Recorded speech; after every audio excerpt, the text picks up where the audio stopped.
natin kay God sa mga difficulties natin.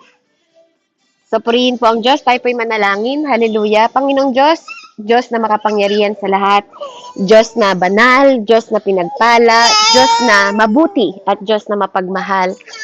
Maraming salamat po sa oras na to na muli mo kaming tinipon, muli mo kaming sinalo-salo, muli mo kaming pinagsama-sama sa oras na to, Panginoon, upang kami ay makapag-usap, Panginoon, makapag-fellowship, Ama, at Lord, patuloy kang maghari sa aming mga buhay. Patuloy ko pong itinataas ang gawaing ito na ikaw ang laging mapagpala, ikaw ang laging maitaas, ikaw ang laging mapapurihan, Panginoon, sa pinakamataas na pagsamba. Salamat po sa wisdom, knowledge, and understanding na patuloy mong ihahayag sa oras na to. At patuloy, Ama, Lord, hallelujah, ang aming internet maging maayos at magkaroon kami ng laging puso, Panginoon, na marunong makinig, Ama, sa lahat ng oras at lahat ng panahon. Kaya, Panginoon, pinupuri kita, pinasasalamatan at dinadakila sa pangalan ni Jesus na aming Diyos na buhay. Amen and amen. Ayan, pasensya na po kayo sa batang ito at inaantok na rin po. Purihin ng Diyos. Ayan. So tayo po ay dadako po sa atin pong gawain. Amen? Kung pwede po sana, pabasa po. Tita Lisa, free ka ba? Or Tita Med, para malinaw po ang pagbabasa. Sa Daniel 3 po, buong chapter ng Daniel 3. Mahina po yung nyo, mic, Tita. Itabi mo sa mo mamaya pag binasa mo yung salita. Daniel 3 po, yung buong chapter niya.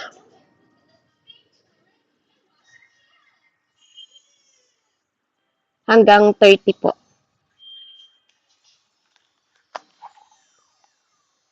So, ang pamagat po ng ating pag-uusapan ay invite God. Invite God into your difficulties.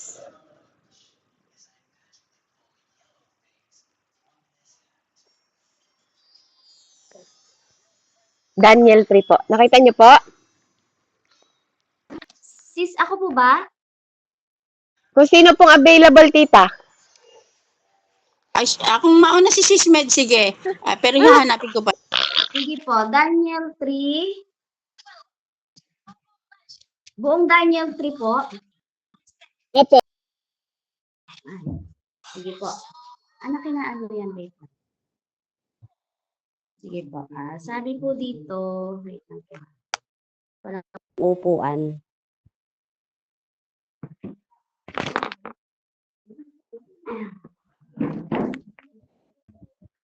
Amen. Sige po, basahin po natin ang salita ng Diyos. Sabi po dito, Daniel 3, iniutos sa lahat na sumamba sa rebultong ginto. Si Haring Nebuchadnezzar ay nagpagawa ng rebultong ginto na 27 metro ang taas at may 3 metro naman ang lapad. Ipinatayo niya ito sa kapatagan ng Dura sa lalawigan ng Babylonia. Pagkatapos, ipinatawag niya ang mga pinuno ng mga rehiyon, mga pinuno ng mga hukbo, mga gobernador ng mga lalawigan, mga tagapayo, mga ingat yaman, mga hukom, mga mahestrado at iba pang mga pinuno ng kaharian para sa pagtatalaga sa nasabing rebulto. Nang nasa harap na sila ng rebulto, malakas na ipinahayag ng tagapagbalita. Iniuutos sa lahat ng tao mula sa lahat ng bansa at wika na lumuhod at sumamba sa rebultong ipinagawa ni Haring Nebuchadnezzar sa sandaling marinig ang tunog ng tambuli, flauta, lira, sitar, alpa at iba pang instrumento. Sino mang hindi sumunod sa utos na ito ay ihahagis agad sa naglalagablab na pugon. Nang marinig nga ng mga tao ang tunog ng mga instrumento, agad silang lumuhod at sumamba sa rebultong ginto na ipinagawa ni Haring Nebuchadnezzar. Verse 8, sinamantala ito ng ilang mga mamamayan ng Babylonia upang paratangan ang mga Hudyo. Sinabi nila kay Haring Nebuchadnezzar, mabuhay ang mahal na hari.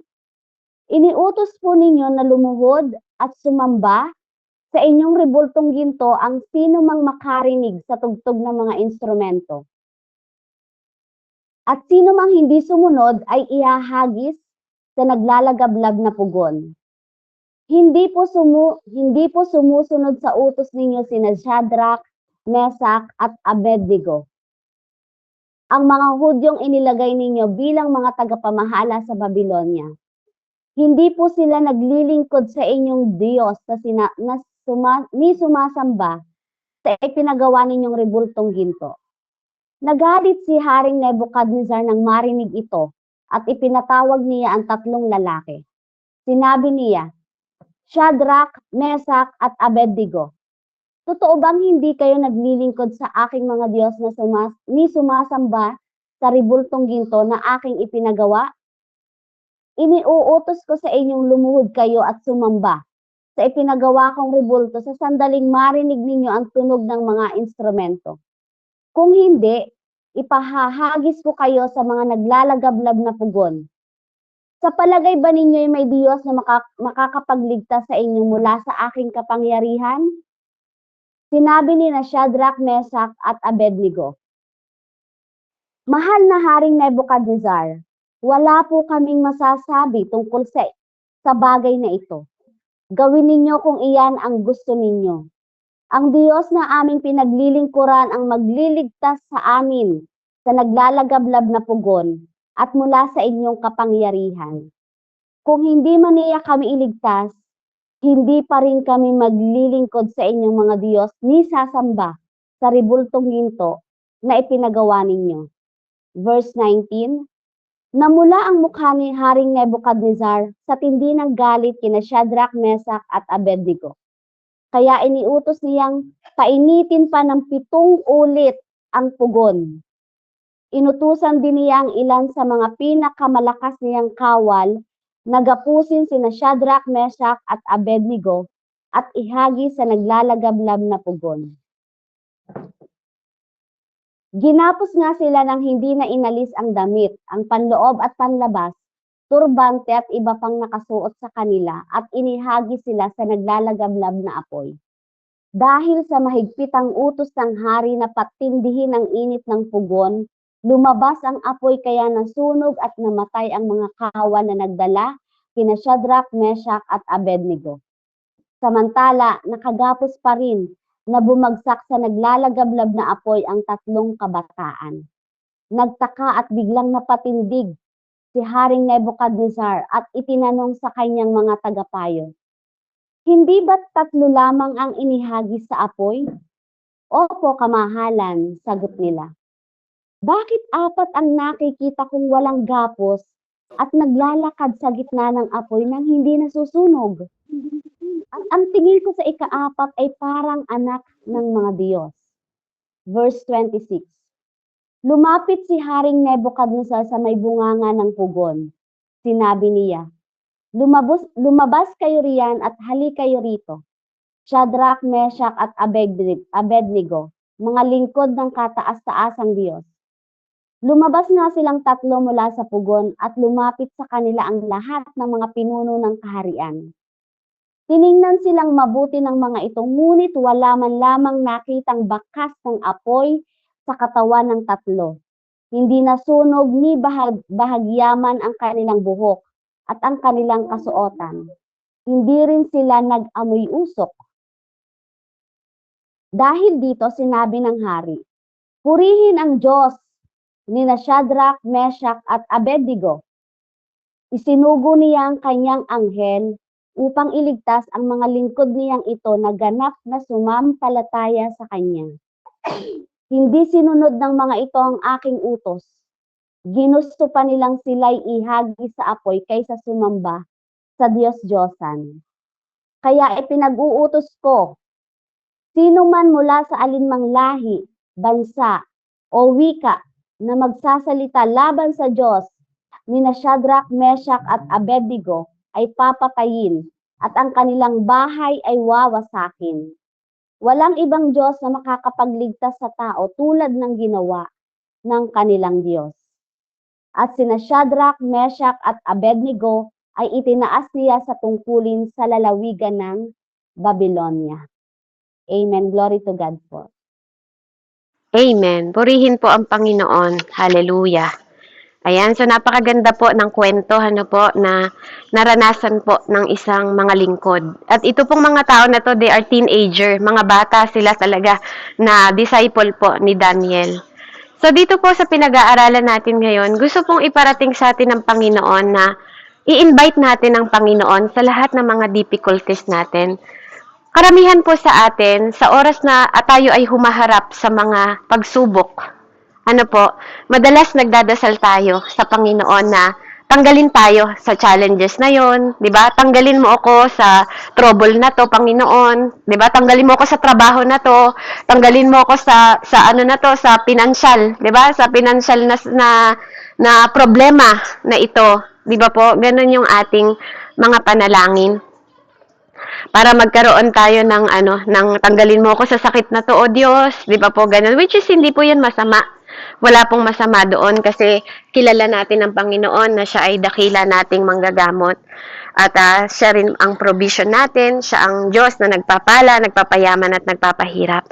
Pero tingnan niyo po yung sitwasyon na kung papalitan natin yung way of prayer natin, katulad ng mga kabataan na to, na sa oras ng kanilang difficulties, di ba, in-invite nila sa sitwasyon yung Panginoon sa pamamagitan ng kanilang pagtitiwala sa Diyos, di ba?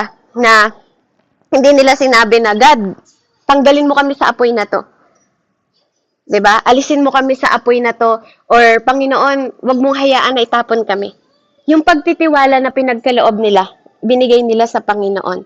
Na napakaganda po siguro kung ang panalangin natin, mga kapatid, is nagsisimula tayo na kung ikaw ay nasa ospital, di ba po? Na ang panalangin natin ay magsimula sa Panginoon, come into this hospital room.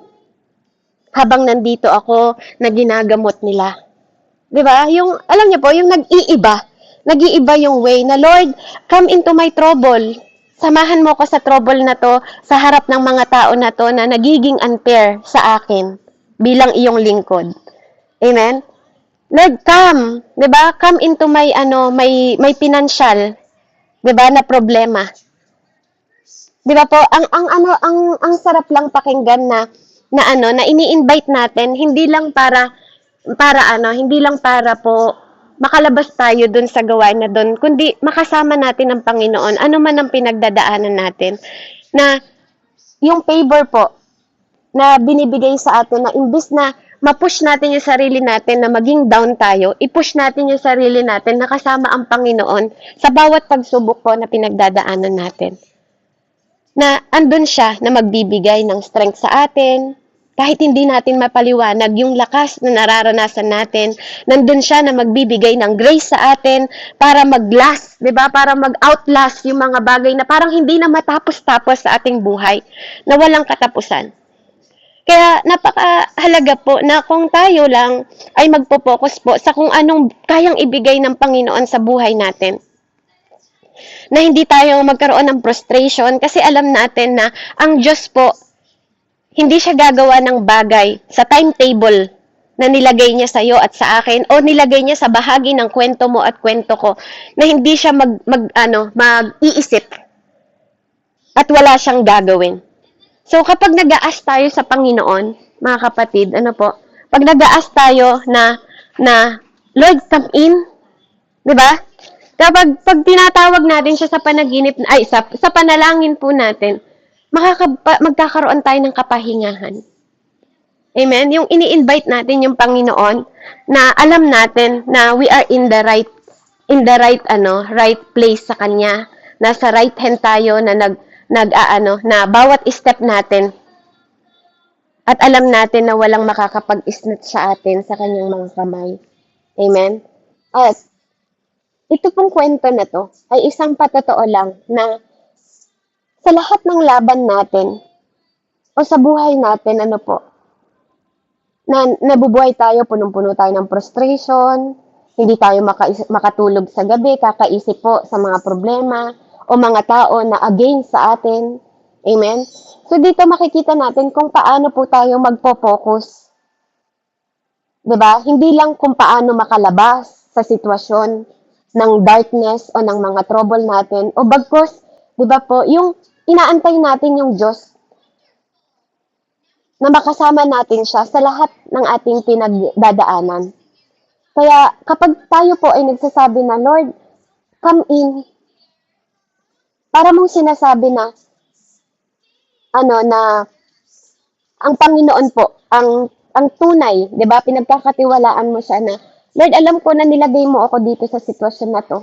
Pero alam ko na ikaw din ang magiging dahilan para ako lumabas, 'di ba? Na nandun yung pag-grow natin, na nakadepende po tayo sa Panginoon. Na nandun yung tulong na magde-develop sa atin ng greater confidence natin, tapos magi-increase ng ating pananampalataya sa Kanya. And even our character po, 'di ba? Magtataas ng level ng karakter natin na dati mahina tayo, pero dahil ini-invite natin siya, alam natin na i-deliver tayo ng Panginoon kahit ano pang klase. Amen? Dahil alam natin na ang Diyos, meron siyang potensyal, meron siyang kapangyarihan, meron siyang kakayahan na mag-work po sa trouble na ating pinagdadaanan. That He is working in every situation kung saan uncomfortable tayo. Kaya madalas po ang Panginoon magbe-bring siya, amen, sa atin ng mga bagay na kahit ayaw natin, pero yun nakikita niya na way na tayo ay magkakaroon ng greater miracle sa buhay natin.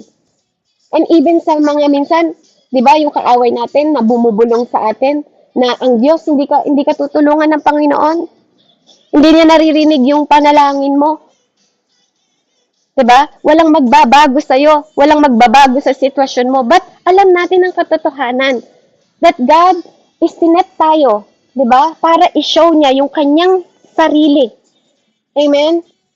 Na siya yung malakas, 'di ba? Na siya yung may kapangyarihan na magpalakas sa atin sa buhay natin.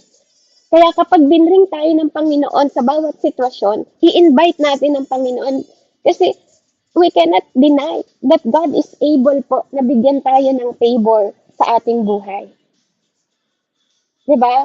Invite God sa mga sa mga trouble natin, sa kahit pa sabi niya nga, kahit dumaan tayo sa tubig, 'di ba? Kahit dumaan tayo sa dagat, kahit dumaan tayo sa ilog, hindi tayo malulunod, kahit dumaan tayo sa apoy, hindi tayo masusunog. Ito yung sinasabi ni Prophet Isaiah sa kanyang word, 'di ba po, sa Isaiah, na God, 'di ba po, ang Panginoon, even through the water, nandun siya. He is with us. Kahit tayo ay dumaan sa ilog, nandun siya. Kahit tayo ay dumaan sa apoy, nandun siya. Hindi tayo masusunog. Kaya napakahalaga na kinikip natin ito pong salita ng Panginoon na I'll keep you. Yung tiwala natin na anuman ang pagdadaanan natin, He keep us. Hindi po tao ang nagkikip sa atin, kundi Diyos. Katulad po nitong tatlo na to, Pastor, pakimute nga po. Katulad po nitong tatlo na to na mananampalataya na nagtiwala sa Panginoon na anuman ang challenges, di ba po? Hindi man nila mapigilan yung pagtapon sa kanila sa apoy na yon. Alam nila, kilala nila yung Panginoon na pinagkakatiwalaan nila na kanilang sinasamba. Amen? Dahil alam nila na ang Panginoon na yon, yung God, in-invite nila na alam nila na yung Diyos ang makapagbabago ng sitwasyon at nangako ang Panginoon sa kanila. Kaya napakahalaga po na tayo, anuman ang pinagdadaanan natin, yung invitation, yung right attitude natin sa Panginoon, that naniniwala tayo that na i-bring out niya tayo sa bawat sitwasyon at kalagayan, sa bawat struggle natin, even sa mga health natin, sa mga depression natin na hindi na matapos-tapos, di ba po? Kapag ini-invite natin ang Panginoon sa difficulties natin, mararamdaman natin yung nakakahinga po tayo sa direksyon, 'di ba, na binibigay ng Panginoon sa atin. Nagkakaroon tayo ng empowering na nagmumula sa Panginoon. Nagkakaroon tayo ng favor na nagmumula sa Panginoon. Kaya napakahalaga po kaya tayo nagkakaroon ng mga greater testimony na naririnig ko sa inyo kanina. Kasi naniniwala po ako na bawat isa sa atin dito, in-invite natin yung Panginoon. At yung Panginoon ang nag-brought sa atin ng katagumpayan. Kaya bawat path po na inaalaw ng Panginoon, Patuloy tayong maging malakas, patuloy tayong magkaroon ng more confident dahil alam natin that He is capable sa lahat ng sitwasyon. Kaya, ito po yung inimpress sa akin ng Panginoon. Hindi ko man po alam kung anong pinagdadaanan ng bawat isa sa atin. Pero even si David po, sinasabi sa atin na, "Though I walk through the valley of the shadow of death, I will fear not to the evil, because you are with me." Di ba po? Naniniwala ako na from the beginning po, nagsimula ang lahat, di ba? From darkness. Sinimulan ng Panginoon sa darkness, and then binigyan niya tayo ng liwanag.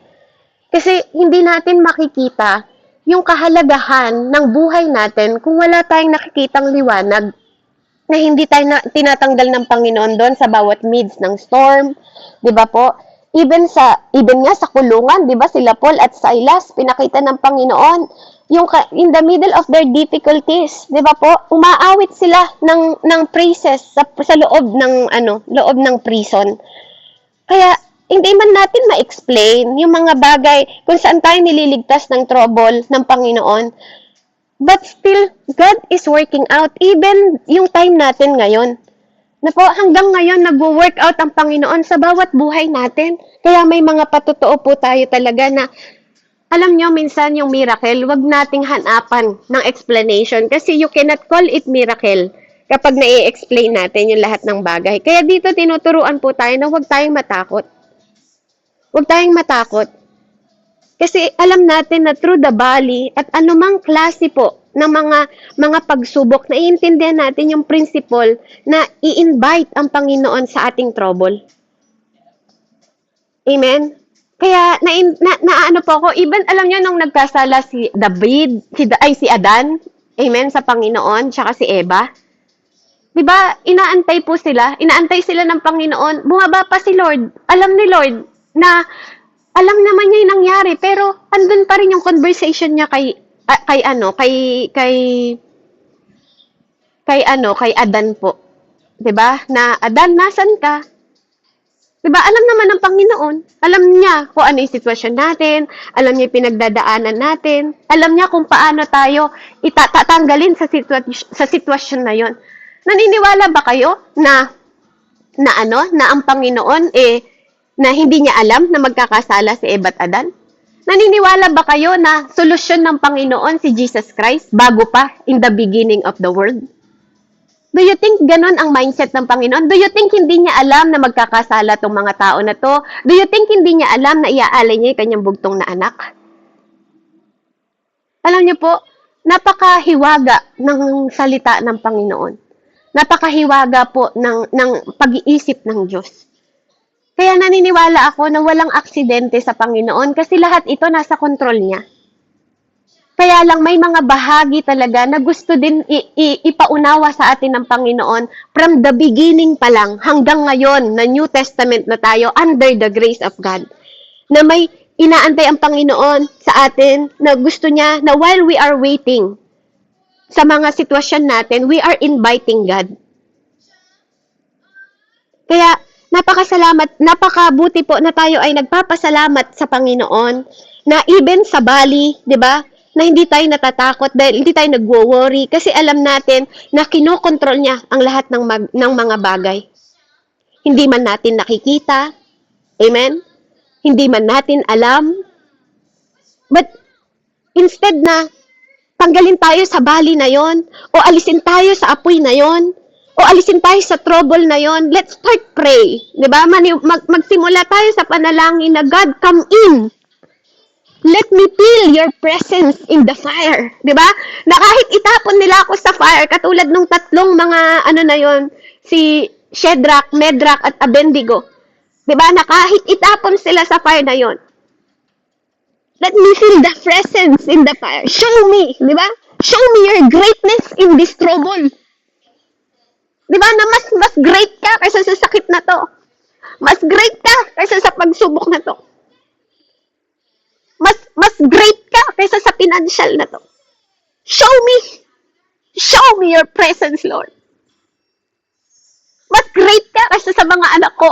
Mas great ka kaysa sa asawa ko. Mas great ka kaysa sa mga biyanan ko. Diba? Yun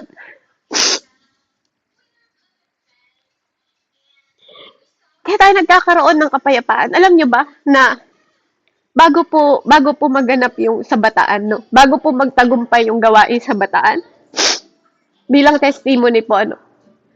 Alam nyo ba na dumaan yung papa ko sa dami po ng pagsubok na nalaglag sa higaan kasi may dementia po si papa ko. Bago mangyari yun, talagang inaano ko ng Panginoon eh. Ayaw niya magkaroon ako, ng kaaway, ayaw niya magkaroon ako ng kapayapaan. Nalaglag yung papa ko sa higaan, pumutok po yung ulo niya. And then, nung dadalhin na sa ospital ng umaga nandun sila pastor sa Bataan, natusok na naman sa dalawang pako yung ulo ng papa ko. Sabi ko, Lord, you are greater. Alam niyo po, hindi lahat okay sa buhay ko. Nakikita niyo ako na lagi ako nandito, nakaharap sa inyo, masaya na nagpapasalamat. Totoo 'yun. Totoo po yung mga pasasalamat ko. Pero sa kabila ng mga pinagdadaanan po ng pamilya ko habang sumusunod sa Panginoon, ayoko hangga't maaari na maging dahilan na mapigilan ako sa paggawa sa ubasan ng Panginoon. Kaya naniniwala ako, ang salita ko sa Panginoon, Lord, you are life. Ikaw ang may hawak ng buhay ng mga magulang ko. Ikaw ang may hawak ng buhay nila. Kaya hindi ko yun iisipin, hindi ko yun iindahin. Bibigyan mo ng strength yung kapatid ko, ng kalakasan na maalagaan yung papa ko. Kaya nagpapasalamat po ako na yung mga kapatid ko nandoon sa Pilipinas, nakakilala na rin sa Panginoon si Crystal. Yun po yung pinagpapasalamat ko. And maayos po ang kalagayan ng papa ko. At hindi yun ang makakapag-anak sa akin. Kaya lang, bilang anak, di ba? Siyempre, hindi mo gustong masasaktan yung mahal mo, lalo na mga magulang mo yun. Mahal na mahal ko kasi mga magulang ko.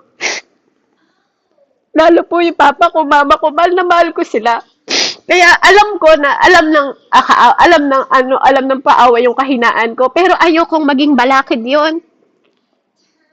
Kasi alam ko na even nandito ako, yung Diyos din nandun sa pamilya ko.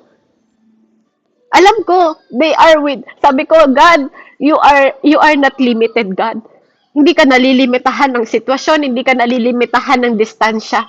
You are omnipotent and you are omnipresent. Kaya alam ko, nandun ang Panginoon.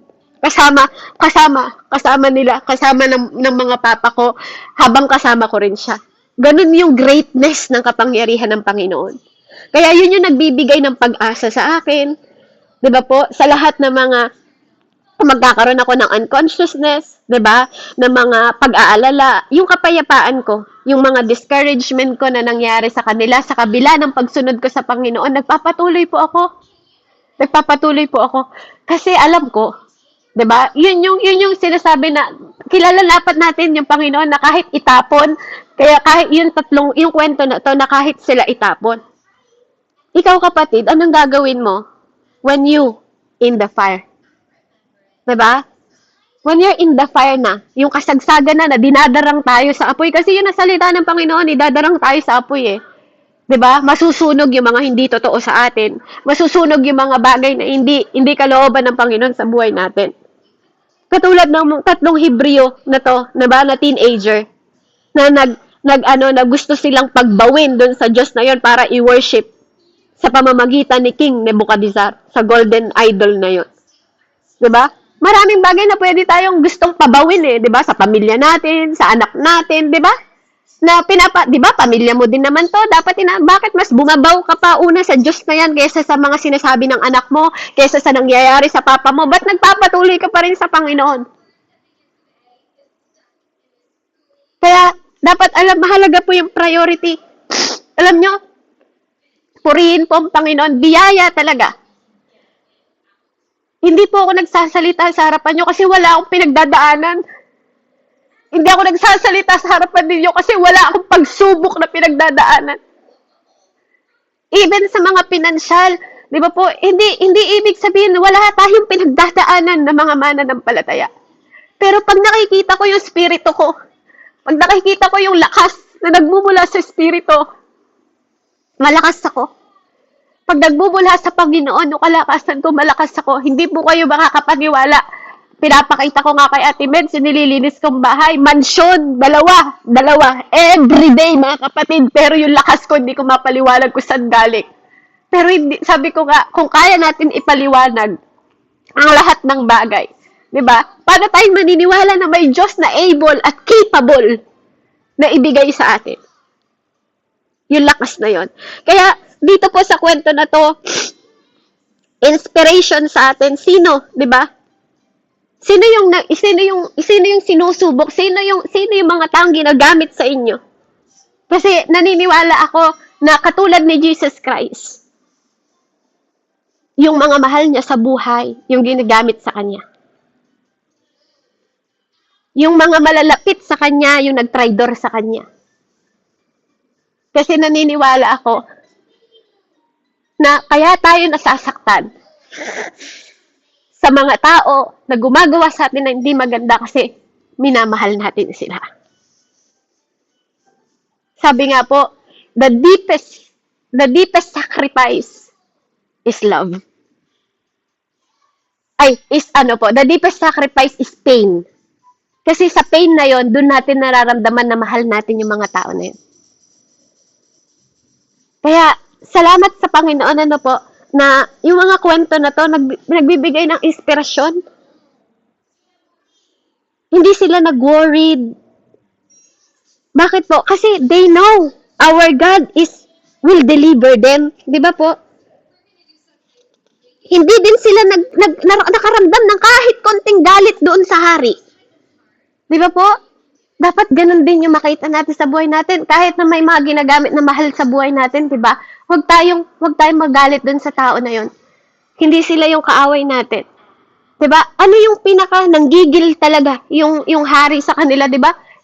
Na kahit pa, sabi niya, kahit pa anuhin mo kami, di ba? Mabuhay ka ng mahaba, sabi pa nila, pinagpala pa nila, binlas pa nila yung king. Kaya parang lalong nanggigil sa kanila. Kaya lalo po silang pinaapoy pa, di ba? Imbes na sabi pa niya sa guard, painitin mo pa ng 7 beses na mas mainit kaysa sa normal. Di ba yung pugon na yan? Para mamatay sila. Di ba? Hindi yung regular na temperatura, mga kapatid. Yung pinaka-greatest hot na siguro yung pinaka-mainit. Di ba? Pero kasama yun eh. Di ba? Kasama yung hari na yun sa kwento ng buhay nila. Kasama yung hari na yon, 'di ba po, na ginamit ng Panginoon para makita yung bigger miracle sa buhay ng mga taong ito. Kaya sino man yung mga tao sa paligid ninyo na meron kayo struggle, 'di ba, na meron nagpapabigat sa kasama po yun sa kwento. Bakit? Para makita natin yung greater and bigger miracle ng Panginoon sa buhay natin. At ito yung katotohanan. 'Di ba? Kasi alam ng Diyos, alam ng Panginoon ang kakayahan niya. Kaya nga natin siya tinawag na Panginoon. He could keep them out on the fire. Kahit pag-gaano kainit yun. He's God. 'Di ba? Yun yung dapat maitatak sa buhay at puso natin. He is God. Kahit pag-gaano kalalim ang dagat, He depart the Red Sea. Biniyak niya yung tubig na yun.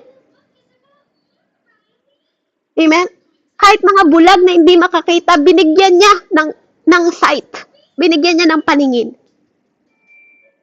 Kahit anong problema para sa kanya, kaya niyang gawin. Actually, hindi niyo ba naisip na He can change the mind ng king? Pwedeng baguhin ng Diyos yung isip ng king. Pero bakit hindi? Bakit hindi?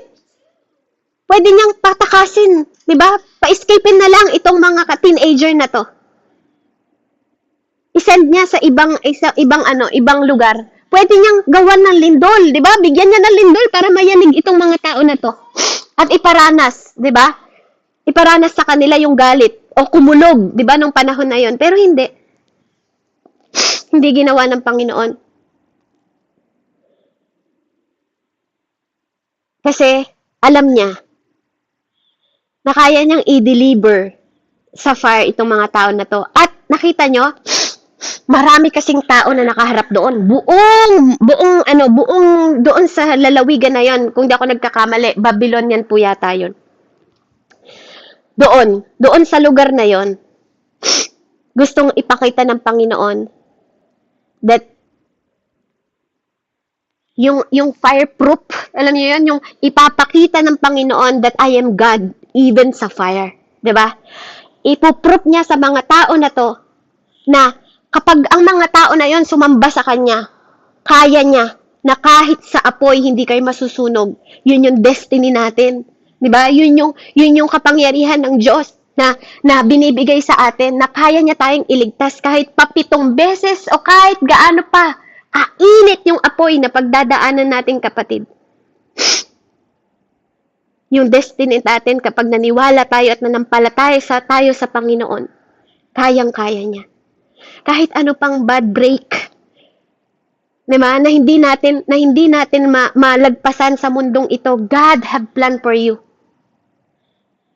Huwag tayong ma-discourage. Kahit ano pang sitwasyon na negatibo ang naririnig natin, huwag tayong susuko. Kasi ginagamit niya yung mga ganitong sitwasyon para mapakita rin at ma-proof sa mga tao o mga mahal natin sa buhay that our God is alive. Buhay yung Diyos natin, kapatid. Ano man ang sitwasyon natin, patutunayan ng Panginoon kung tayo ay tunay na nanampalataya sa Kanya, tatanggalin tayo sa sitwasyon na yun.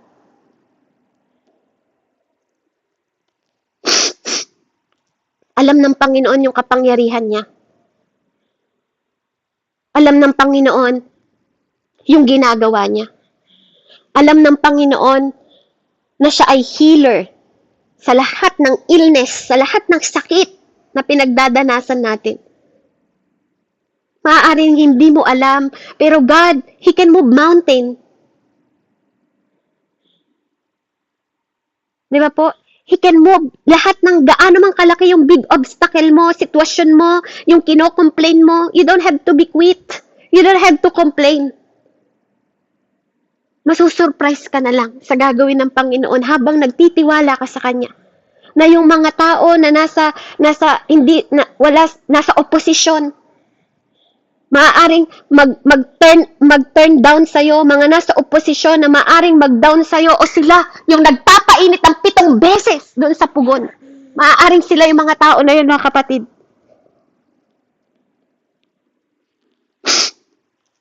Pero gustong ipakita sa'yo ng Panginoon na binigyan niya ng permission yung mga tao na yun na gawin para maipakita niya that He's still in control sa buhay natin. Even sa mga enemy natin. Kaya instead po na mag-complain tayo about sa mga apoy, i-invite natin siya into the fire katulad ng ginawa ng 3 na yun. Dahil naniniwala po ako, nananampalataya at nananalig ako at nagpapasalamat ako that He is with us. We cannot be defeated. Hindi tayo pwedeng maging talunan, mga kapatid. You and God are a major priority po. Majority po tayo ng Panginoon sa lahat na nagtitiwala sa Kanya, maniwala kayo, hindi ang kaaway. He is a supernatural God. Hindi siya limited by fire, by flood, o sa bawat anumang pagsubok. Kaya, hindi natin dapat tinatanggap yung word defeated, hindi po. We are in the right place para magkaroon tayo ng overwhelm na alam natin that no one can stop us sa destiny natin sa Panginoon kung tayo ay patuloy na magtitiwala at mananampalataya sa Kanya. Instead na makipag-away tayo sa mga bagay na hindi fair para sa atin. Mga bagay na hindi natin maunawaan. Mga bagay na pinaparealize ng Panginoon sa atin. Tandaan natin, everything has purpose for it. At yung purpose na yun, naniniwala ako, na hindi tayo magiging miserable. Hindi tayo mabubuhay ng frustrated. Hindi tayo mabubuhay na punong-puno ng pag-aalilangan at pag-aalala. Dahil naniniwala ako na ang purpose ng Panginoon sa atin po, He can show His glory para sa mga mata ng ibang tao na nakakakita at magiging saksi sila na yung power at favor ng Panginoon sa buhay natin. Kaya, kung wala po yung mga great tests, kung wala yung mga enemy na yan, kung wala yung mga mahal natin sa buhay na yan, na nagda-down sa atin, wala tayong magiging great testimony. Without the big battle, wala tayong magiging big victory, di ba? Without the sickness, wala tayong magandang testimony na miracle testimony sa buhay natin. Amen? Kaya mga kapatid, sa panahon na tayo ay nasa time of trouble, katulad ng mga teenager na to, we know our God will deliver us. Kaya yung statement ng pananampalataya natin, alam natin that He is more powerful. Amen? Hindi tayo mapapabaw ng pamilya natin, hindi tayo mapapabaw even ng mga anak natin, hindi tayo mapapabaw ng mga Diyos-Diyosa na yan. Dahil alam natin, may Panginoon po tayo na nagbibigay ng pag-asa sa atin. Nagwo-work out siya sa way kung paano tayo palalabasin doon. Na wala siyang ibang matatanggap kundi papuri sa atin dahil alam natin na apart from Him, wala tayong magagawa. Ito yung kind of attitude na dapat nakukuha natin kapag ang attention natin po ay nakatutok tayo sa Panginoon. Diba? God, diba? Not my will, but let your will be done. Amen?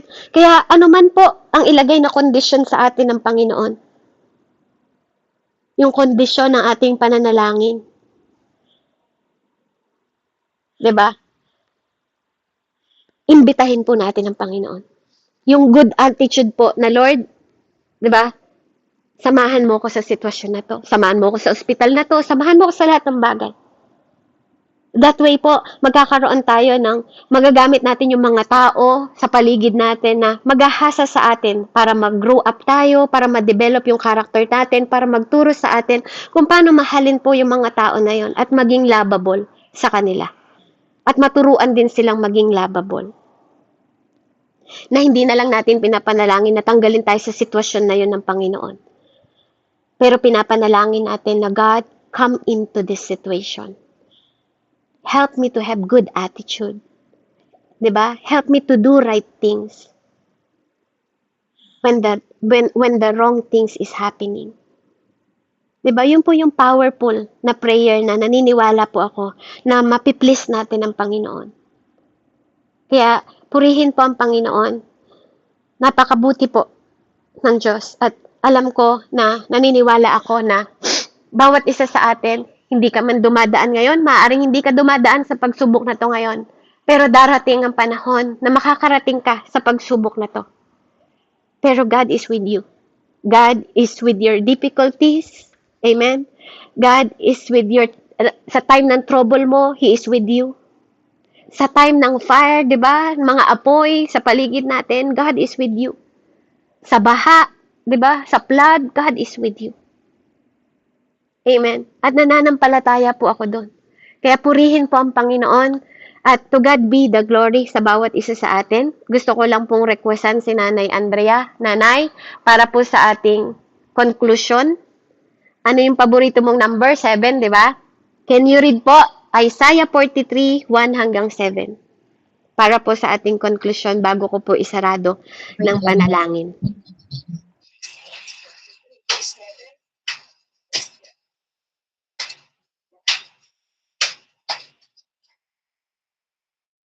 Amen.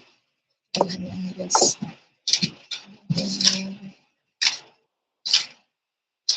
Amen. Sabi po dito sa Isaiah chapter 43 verse 7. 1, Nanay, 1 hanggang 7 po. Sir. Okay. Ang sabi po dito, si Yahweh ang tanging tagapagligtas. Israel, o palitan po natin mga kapatid ito ng mga pangalan natin. Sabi po dito, Andrea, ito ang sinasabi sa iyo ni Yahweh, huwag kang matatakot, ililigtas kita. Tinawag kita sa iyong pangalan, ikaw ay akin. Pag ikaw ay daraan sa karagatan, sasamahan kita, hindi ka madadaig ng mga suliranin. Dumaan ka man sa apoy, di ka maaano, hindi ka maibubuwal ng mga mabibigat na pagsubok. 3. Sapagkat akong si Yahweh, ang iyong, wait lang po, nasunog yung ating, Diyos, ang banal ng Israel na magliligtas sa iyo. Ibinigay ko ang Ehipto, Ethiopia, at Siba para lumaya ka. 4. Ibibigay ko ang mga bansa para lang maligtas ka, pagkat napakahalaga mo sa akin dahil mahal kita. Bibigyan kita ng karangalan. 5. Huwag kang matatakot, ako'y kasama mo. Mula sa dulong silangan hanggang sa kanluran, ay titipunin ko kayo. Magpapadala ako ng hukbo sa Babylonia para lumaya ka. Gigibain ko ang kanyang pintuang daan at ang kasayahan ng mga taga roon ay mauuwi sa panangisan. Purihin ang Diyos. Yun na po ba yun? Tapos na po ba?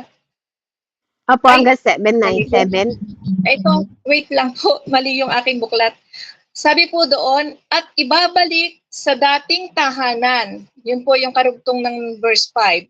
Sa 6 po, sasabihin ko sa mga bansa sa hilaga na huwag kayong hahadlangan. Gayon din ang sasabihin ko sa mga bansa sa timog. Bayaan ninyo na ang aking bayan ay magbalik mula sa lahat ng sulok ng daigdig. 7. Sila ang aking bayan at akin sila nilalang upang ako'y bigyan ng karangalan. Purihin at pagpalain ng Diyos ang kanyang mga salita.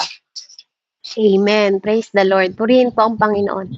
Sa huli po ng kwento, nilabas po ng Panginoon yung 3. Hindi ba 3 lang sila? Bakit parang 4 sila? Amen. Kaya, even sa apoy, mga kapatid, even sa baha, name it, kung anumang bagay po ang nagpapaano sa inyo, sasamahan tayo ng Diyos. He is with us. He is our Emmanuel. Tandaan niyo po, He is with us.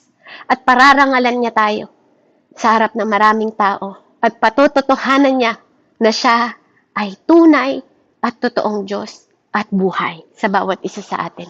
Purihin ang Panginoon, and to God be the glory. Let's pray. Heavenly Father, we adore you, O God. We thank you dahil alam namin that you are able and capable sa lahat ng bagay. You are with us sa flood. You are with us sa fire. You are with us sa trouble. You are with us even sa mga illness namin at mga sakit. Ikaw ay kasama namin. Salamat, you're with us sa pamilya namin. Salamat, you're with us, Panginoon Lord, sa mga anak namin. With us, with the ministry. With us, with the church. Amen. With us sa mga asawa namin. Lord, salamat po na nandito ka rin sa fellowship namin. Pinupuri kita sa pinakamataas na pagsamba. Salamat sa lahat ng nakahandang katagumpayan sa bawat isa sa amin. Hindi dahil sa aming sariling lakas, dahil kasama ka namin.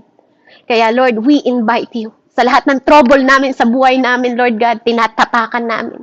Dadaanan lang namin, Panginoon, ng malakas, matatag at makapangyarihan dahil ikaw ay with us. Salamat, O God. In the mighty name of Jesus, we invite you, Panginoon, mula sa araw na to, we invite you sa lahat ng sitwasyon at kalagayan namin sa buhay namin para makasama ka namin, Panginoon, sa celebrate, Lord God, kung paanong tinatawag mo na ang mga anak mo, halika, makibahagi ka sa akin. Good and faithful servant. Thank you, Father God. Thank you, Holy Spirit. Thank you, God, Father. In the mighty name of Jesus, I pray. Amen and amen. Glory to God po, and God bless po sa bawat isa. Amen. Welcome po, Amen. Pastor. Ayan, thank you po. Thank you po, Sis Bev, sa revelasyon po sa oras nito at purihin po ang Diyos sa buhay mo, yung mga pinag-usapan ninyo kay Lord. At ayan,